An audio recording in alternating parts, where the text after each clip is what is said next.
正弘のうまいのなんの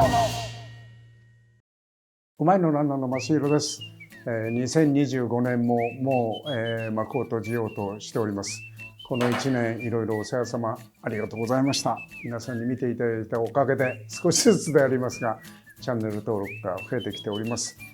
この1年の中で初めて皆様方のリクエスト、